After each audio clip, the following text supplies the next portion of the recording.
PDM की जमातों को मैं मुबारकबादी देना चाहता हूं। मुल्क भर की तरह, कश्मीर की तरह गिलगित बल्तिस्तान में भी आपने नॉन डेमोक्रेटिक प्रैक्टिस की और कामयाबी के और फतूहात के झंडे गाड़ दिए। और आपने वादे भी किए थे, यही शहबाज शरीफ थे, जब वो प्राइम मिनिस्टर थे, उन्होंने अपने ऑफिस से मॉनिटरिंग की गिलगित बल्तिस्तान में रजीम चेंज ऑपरेशन को। गिलगित बल्तिस्तान के अवाम सड़कों पर हैं, कुछ मुतालिबात लेकर गिलगित बल्तिस्तान के अवाम सरापा एहतजाज हैं और हज़ारों की तादाद में लोग सड़कों पर हैं, अपने मुतालिबात के हक़ में नारे बुलंद कर रहे हैं। लेकिन 23वें रोज़ गुजरने के बावजूद भी इस ठिठुरती सर्दी में अवाम की किसी भी लेवल पे सुनवाई नहीं हो रही है।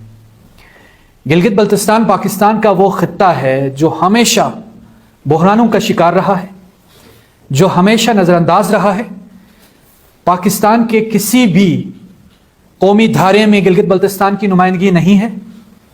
एक प्रेसिडेंशियल ऑर्डर से गिलगित बल्तिस्तान पर गौन करते रहे हैं मुख्तलिफ पार्टियाँ, मुख्तलिफ शख्सियात। गिलगित बल्तिस्तान की न नेशनल असम्बली में कोई नुमाइंदगी है, न सेनेट में नुमाइंदगी है, न NFC अवार्ड में गिलगित बल्तिस्तान का कोई हिस्सा है, न गिलगित बल्तिस्तान को वो सहूलियात मुयस्सर हैं जो दीगर सूबों के शहरियों को हासिल हैं।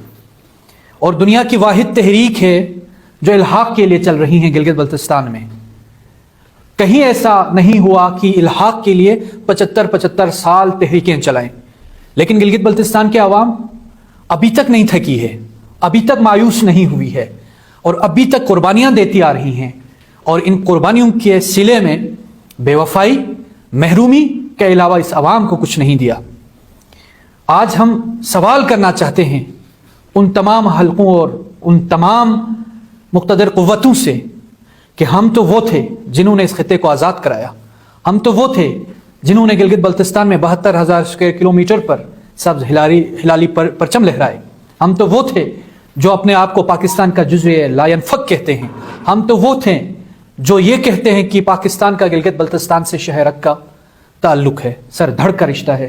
लेकिन अफसोस के साथ कि 22 दिन हो चुके हैं, इस वक्त शदीद जो बहरान है, गंदम की बहरान इस वक्त है गिलगित बल्तिस्तान में, गंदम की क्राइसिस चल रही है।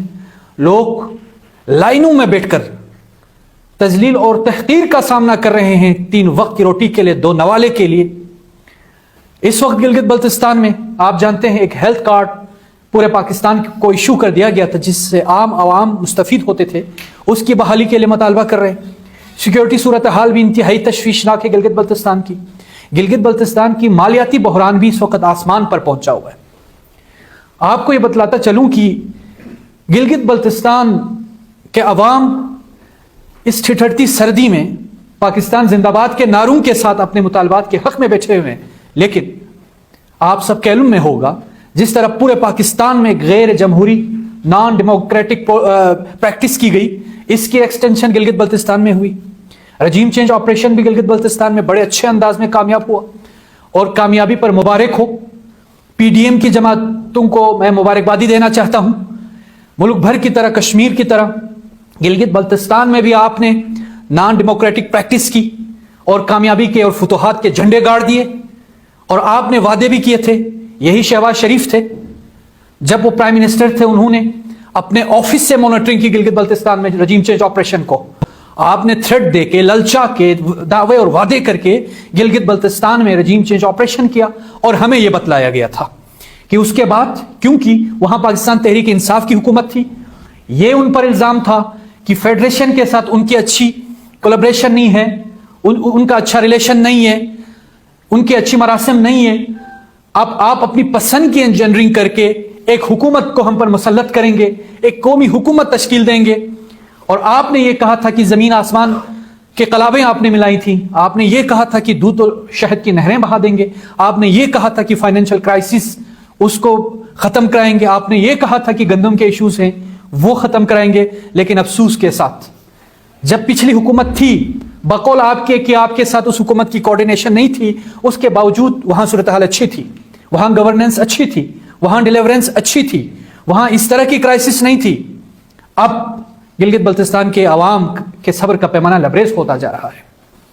और इंतहाई दुख के साथ मैं ये बात बतलाना चाहूंगा यहां पर कि वजीर आला गिलगित बल्तिस्तान وہ ذاتاً ایک شریف انسان ہے جس کو آپ نے پی ڈی ایم کی جماعتوں کے ساتھ مل کے زمام اقتدار سے آپ نے نوازا, وفاقی حکومت نے نوازا, اس کی بھی نہیں سنی جا رہی ہے, اس کی بھی کسی بھی لیول پہ نہیں سنی جا رہی ہے. اور ہم نے اس گورنمنٹ کو, کیونکہ یہ گورنمنٹ بھی چون چون کا مربع ہے, یہ بھی بھانمتی کا کنبا ہے, اس میں جتنی مس ڈیلیورنس ہوگی اس کی ذمہ دار پی ڈی ایم کی جماعتیں ہوں گی. پاکستان پیپلز پارٹی ریسپانسیبل ہے, P M L N responsible ہے, اور ہر وہ افراد ریسپانسیبل ہے آپ کے پرائم منسٹر آفس سمیت جنہوں نے رجیم چینج آپریشن کرایا. اس کے بعد کاکڑ صاحب تشریف لائے گلگت بلتستان میں, ہم نے خیر مقدم کیا, ہم نے خوش آمدید کہا, اور ہم نے ایشوز کو ان تک میڈیا کے ذریعے ہم نے پہنچائے. اگرچہ اپوزیشن کی ان سے ملاقات نہیں ہوئی, ملاقات کے حوالے سے ہم نے بائیکاٹ کی تھی. اس کی وجہ یہ تھی کہ جس انداز میں ہمیں اپروچ کیا گیا تھا وہ انتہائی تحقیر اور توہین پر آمیز انداز تھا. اس کے باوجود انہوں نے کچھ وعدے وعید کیے تھے. اس دوران گندم کے بحران کے حوالے سے موجودہ صوبائی حکومت نے, وزیر اعلیٰ گلگت بلتستان نے بات ان کے سامنے رکھی تو انہوں نے اندیا دیا تھا کہ ہم گندم کی کرائسس کو ختم کرائیں گے. انہوں نے یہ اندیا دیا تھا کہ فائنینشل جو کرائسس ہے, کیونکہ گزشتہ جو بجٹ پیش کیا گیا تھا اس میں 18 ارب بجٹ خسارہ تھا, اس کو فلفل کرنے کی آپ نے بات کی تھی. لیکن وہ دن آج کا دن کاکڑ صاحب مڑ کے گلگت بلتستان کو دیکھنے کو تیار نہیں ہے. ان کے اپنے زیر نگی ایک ادارہ چلتا ہے جی بی کونسل, جس کے وہ چیئرمین ہیں, ابھی تک ایک میٹنگ کرنے کی توفیق نہیں ہوئی پرائم منسٹر پاکستان کو. آج جی بی کونسل والے بھی سراپا احتجاج ہے, آج اپوزیشن ممبران بھی احتجاج ہے, اور آپ کو خوشگوار حیرت ہو